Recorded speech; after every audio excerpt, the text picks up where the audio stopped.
Office থেকে instructions দেওয়া হয়েছে। It is also the part of our election manual.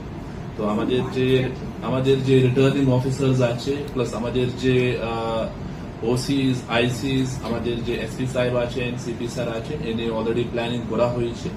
We will also have surprise visits to the hotels, lodges, যেখানে এরকম ব্যবস্থা হয় সেখানে আমাদের লোকজন যাবে টু এনশিওর কে after silence period nobody should remain in this constituency which is not authorized to be there. So there are basically guidelines for that. Second is we have to also ensure ke amader je polling day je 100 meter protocol ache that has to be followed. 100 meter protocol means within 100 meter koi political canvassing nahi hoga, कोई unauthorised assembly नहीं होगा। ওখানে একটা Q থাকবে just vote দেওয়ার জন্য। সেখানে CAPF থাকবে। They will basically be entrusted with the safety and security of this 100 metre perimeter. তো সিএপিএফ থাকবে। তো আমাদের এখানে কেউ ওখানে জামায়াত করতে পারবে না। ইনফ্যাক্ট আউটসাইড যে আমাদের 100 মিটার পেরিমিটার আছে সেখানে কেউ জামায়াত করতে পারবে না until and unless he is an authorised voter. ওখানে একটা জামায়াত করলো, তারপর কিছু ঘটনা ঘটবে। So this has to be avoided. Basically মানুষকে এই ইনফরমেশন দেওয়ার খুবই দরকার আছে। নাম্বার থার্ড আছে যে ভোট দেবে it will be free and fair voting. Just একটাই রিকোয়েস্ট আছে, এই যে মোবাইল ফোন আছে this can not be taken within the polling station. Mobile যে আছে উইদিন পোলিং স্টেশনে বেসিক্যালি ঢুকাবে না।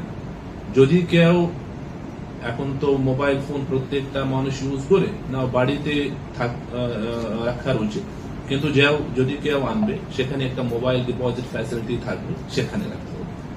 Within polling station in no case our mobiles will be allowed. Within আমাদের যে পোলিং স্টেশন আছে সেখানে অলরেডি একটা ওয়েবকাস্টিং ফ্যাসিলিটি থাকবে। আউটসাইড ওয়েবকাস্টিং ফ্যাসিলিটি থাকবে, যার বিভিন্ন ফ্যাসিলিটি আমাদের রিটার্নিং অফিসার ডিও লেভেলে প্লাস সিও লেভেলে আছে। কন্টিনিউয়াসলি যে আছে সমস্ত পোলিং স্টেশন যে আছে তার মনিটরিং হবে। এনি ডিভিয়েশন যে ইলেকশন কমিশন গাইডলাইন্স আছে সেখানে আমাদের লোকজন ইমিডিয়েটলি রেসপন্ড করবে। প্লাস যদি ওয়েবকাস্টিং নিয়ে কেউ ছেড়ছাড় করবে সেখানে রিপোল হওয়ার সম্ভাবনা আছে। তো this information we have already send to concern যে আমাদের সিকিউরিটি পার্সোনাল আছে, আমাদের পোলিং পার্সোনাল আছে। তো মানুষকে সচেতন করা উচিত। এখন what ever will happen within the polling premises it is under surveillance. ওখানে আমাদের সিএপিএফ আছে, ওখানে আমাদের ওয়েবকাস্টিং টিমস থাকবে। এবার যে লাস্ট টাইম আমি অলরেডি বলে দিয়েছি, ওয়েব যে আছে তার সঙ্গে একটা অ্যাডিশনাল ম্যান পাওয়ার দেওয়া হয়। সে তার মেজর কাজ আছে আইডেন্টিফিকেশন। আইডেন্টিফিকেশন মিনস ওখানে যে ভোটার যাবে তার একটু আইডেন্টিফিকেশন করবে, এটা কি অ্যাকচুয়ালি ভোটার আছে কিনা। সেখানে একটা প্রক্রিয়া আছে, সেই প্রক্রিয়া already polling personal along with যে আমাদের ওয়েব থাকে তাকে বোঝানো হয়েছে। ওয়েব তার মধ্যে একটা এসেন্সিয়াল কম্পোনেন্ট আছে বিএলও। তো এই ব্যবস্থা আমাদের ইন ফিল্ড আছে। আপনি দেখবেন আমাদের যে 100 মিটার যে আমাদের প্রোটোকল আছে এই নিয়ে সমস্ত যে police, CAPF, polling personnel, sector teams কে সচেতন করা হয়েছে। এই 100 মিটার প্রোটোকল খুবই ইম্পর্টেন্ট। এখানে আনঅথরাইজড জামায়াত, আনঅথরাইজড পার্সনস ও ঢুকতে পারবে না। সেখানে আমাদের মাল্টিপল লেয়ার্স আছে যে চেক করবে কি অ্যাকচুয়াল ভোটার আসছে কিনা। দেন আমাদের যে 163 বিএনএসএস আছে সেটা অলরেডি যে আছে আমি প্রমালগেট করলাম ফর দিস ডেজ। আমি আপনার সঙ্গে যে আছে কপি শেয়ার করব। সেখানে আরো কিছু নিয়ম আছে। লাউড স্পিকার, মাইক্রোফোন ইউজ করা যাবে না until and unless it is duly authorised. এরকম কিছু ইস্যু হতে পারে কি পোলিং স্টেশনে কে কে যাবে। আমাদের পোলিং পার্টিজ আছে, ওখানে পোলিং এজেন্টস থাকবে, ওখানে ভোটার আছে, maximum 4 voters at a single time within a polling booth. ওখানে খাবার দেওয়ার জন্য আমাদের লোকজন থাকবে, যার অলরেডি অ্যান্টিসিডেন্ট চেক করা হয়েছে, তার একটা কার্ড থাকবে duly signed by the returning officer. ওখানে আমাদের যে মোবাইল ওয়েবকাস্টিং ওখানে যে ক্যামেরা আছে, যদি ওখানে কিছু টেকনিক্যাল ফল্ট আসবে, সেখানে একটা টেকনিশিয়ান দেওয়া হয়েছে। যদি এরকম সিচুয়েশন যাবে, তার অলরেডি একটা আই কার্ড দেওয়া হয়েছে, অনলি সে ঢুকতে পারবে। তো দেন আমাদের প্রত্যেকটা পোলিং স্টেশন এগেনস্টে একটা জেনারেটর ফ্যাসিলিটি দেওয়া হয়েছে। যদি লোড শেডিং হয় বা কিছু ফল্ট আসে, তো আমাদের ইমিডিয়েট ইন্টারভেনশন আছে কি ওখানে টেকনিশিয়ান মাধ্যমে আমাদের লাইট রেস্টোর করতে হবে। প্রত্যেকটা যে জেনারেটর যে ওখানে টেকনিশিয়ান থাকবে, তার যে আছে আমাদের আই কার্ড থাকবে। আমাদের যে যদি আমি সামারাইজ করবো, only authorised person will enter into this 100 metre protocol, এটা আমাদের বেসিক্যালি বলা। Second is outside now this 100 metre protocol. 200 metre পরে যে ক্যান্ডিডেট আছে ও নিজের একটা সেট আপ করতে পারবে, সেখানে 2-3 চেয়ার লাগাতে পারবে 200 মিটার পরে, 200 মিটার আগে নেই। 100 মিটার পরে আরো 100 মিটার, হ্যাঁ 100 মিটার আমি যে বিএনএসএস 163 করলাম, 200 মিটার যে আছে পরে ওখানে ক্যান্ডিডেট যে আছে ওখানে চেয়ার টেবিল প্লাস ওখানে একটা সেট আপ করতে পারবে। সেকেন্ড ইজ কিছু জামায়াত যে আছে আননেসেসারি হবে। আমাদের প্রত্যেকটি জায়গা যে আছে ফোর্স অ্যাভেলেবল আছে। We will take stern action যদি কোথায় কিছু গন্ডগোল হয় या চেষ্টা হয় আমি ওখানে গন্ডগোল করবো, সেই চেষ্টা কেউ করবে না। জাস্ট ফ্রি ফিয়ার ইন্টিমিডেশন যে আছে সে ব্যবস্থা আমাদের বেসিক্যালি এনশোর করতে হবে।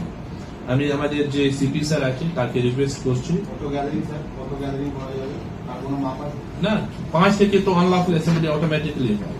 আমাদের 163 200 মিটারের বাইরে 200 মিটারের পর প্রার্থীরা ওখানে সিম্পল বলা হয়েছে, যদি অ্যাসেম্বলি বেশি হয় মিনস যার যে অলরেডি ভোট দিয়েছে या যার ভোটই নেই ও থাকবে না।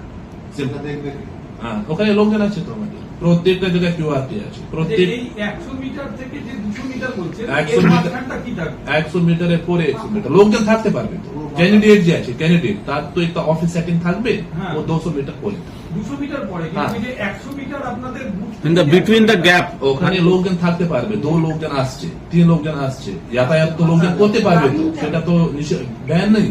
কিন্তু ক্যান্ডিডেট সেটিং ক্ষেত্রে 200 মিটার বেসিক্যালি একটা প্রোটোকল আছে। তার মানে বুথ অফিসে অ্যালাউ করা হবে না। 100 মিটার থেকে 200 মিটারের মধ্যে বুথ হ্যাঁ অফিস হ্যাঁ থাকবে না, থাকবে না। ওটা কি আজ থেকে জারি হচ্ছে না কাল থেকে?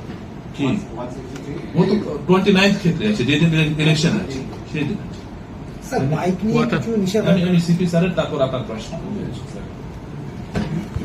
अंदर মোটামুটি আমরা অলরেডি 83 কোম্পানি অফ সিএপিএফ আজকে সকালকার মধ্যে ঢুকে গেছে।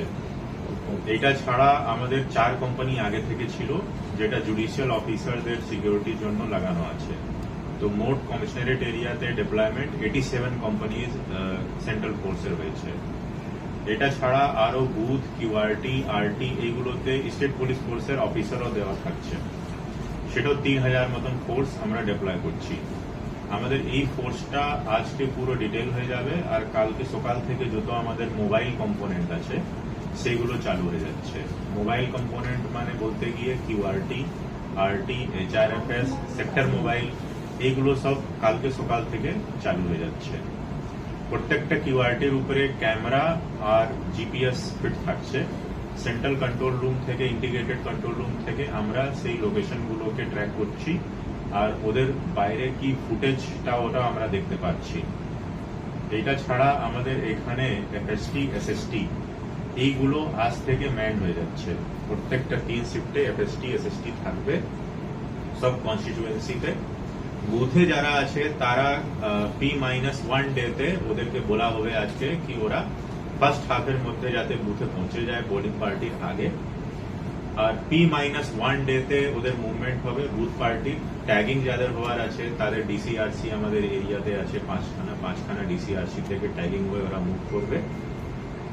এরপরে স্পটিং নিয়ে পোল্ড ইভিএম, আনপোল্ড ইভিএম সেটাও কি কি মেথোডোলজি আছে ওদের সবাইকে বলে দেওয়া হচ্ছে। আজকে সন্ধ্যাবেলা 5:30টার সময় আমাদের all CAPF commanders, commandant, deputy commandant, assistant commandant, company commanders, all ACP, all DCP, all IC, all OC, DM সাহেব, পুলিশ অবজারভার্স, আমরা সবাই জয়েন্ট ব্রিফিং করব।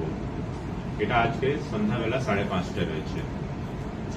এটা ছাড়া আপাতত আমাদের ল অ্যান্ড অর্ডার নিয়ে আমরা এখনো অবধি 126 and 129 BNSS এ অনেকেইকে আমরা প্রিভেন্টিভ অ্যাকশন নিয়ে বাউন্ড ডাউন করেছি। এরকম 1330 জনকে পুরো কমিশনারেট এরিয়াতে বাউন্ড ডাউন করা হয়েছে। 22 জনকে আর্মস সহ গত 2-3 মাসের মধ্যে যখন থেকে আমাদের ল অ্যান্ড অর্ডার রিপোর্ট চালু হয়েছে আমরা অ্যারেস্ট করেছি। 22টা আর্মস রিকভারি হয়েছে, 26টা কার্টেজ রিকভারি হয়েছে। এটা ছাড়া আমাদের এখানে 1550 লিটার আইডি লিকার রিকভারি হয়েছে। 158 কেজি গাঁজা, যেটা কস্ট মোটামুটি 89 lakh rupees in the international market, সেটা আমরা রিকভারি করেছি। আমাদের 28 জন যারা ট্রাবল মঙ্গার্স চিহ্নিত করা ছিল, 172 জন, তাদের মধ্যে থেকে 28 জন জুডিশিয়াল কাস্টডিতে বিভিন্ন কেসে রাখা আছে। বাকি যারা আমাদের ট্রাবল মঙ্গার্স বিভিন্ন থানা এরিয়াতে চিহ্নিত করা হয়েছে, আজ থেকে তাদেরকে থানাতে হাজিরা দিতে হবে। ওদের সবাইকে বলা হচ্ছে ওরা থানাতে আসবে, হাজিরা দেবে, রিটার্ন একটা দেবে, আন্ডারটেকিং দেবে কি ওরা পোলিং ডেতে কোথাও কোনো ঝামেলা গিয়ে করবে না। এটা সবাইকে অলরেডি আমরা ব্রিফ করে দিয়েছি। কাদের জন্য? যাদেরকে ট্রাবল মঙ্গার হিসাবে চিহ্নিত করা হয়েছে তাদেরকে 172 জন আছে, তাদের মধ্যে থেকে 28 জন জুডিশিয়াল কাস্টডিতে আছে। হ্যাঁ, বাদ বাকি যারা আছে তাদেরকে থানাতে হাজিরা দিতে হবে। তারা কি বাইরে তারা মানে ফ্রি আছে, বাউন্ড ডাউন আছে, অলরেডি ওরা একটা বন্ড দিয়েছে কি তারা কোনো ঝামেলার মধ্যে পড়বে না। এদের মধ্যে অনেক ক্যাটাগরির লোক আছে, যেমন যারা আগে 2021 বা 24 সালে ঝামেলা করেছিল, তার ছাড়া যাদের কমিউনাল টেন্ডেন্সি আছে, তার ছাড়া যাদেরকে ক্রিমিনাল ব্যাকগ্রাউন্ড আছে, হিস্ট্রি শিটার্স আছে, এরকম লোককে অলরেডি চিহ্নিত করে ওদেরকে থানা হাজিরার জন্য বলে দেওয়া হচ্ছে। এরকম কোন কোন থানায় সব থেকে বেশি আছে? এরকম সব থানাতেই কিছু না কিছু আছে, ডিস্ট্রিবিউটেড আছে। যেমন বড় থানা আমাদের চিনসুড়া থানাতে অনেকেই আছে। আরামবাগে কোন থানাগুলো আছে? কোন থানা? Arambagh That is not in our jurisdiction. Arambagh basically গতকাল আমাদের মিটিং ছিল, বেসিক্যালি সিও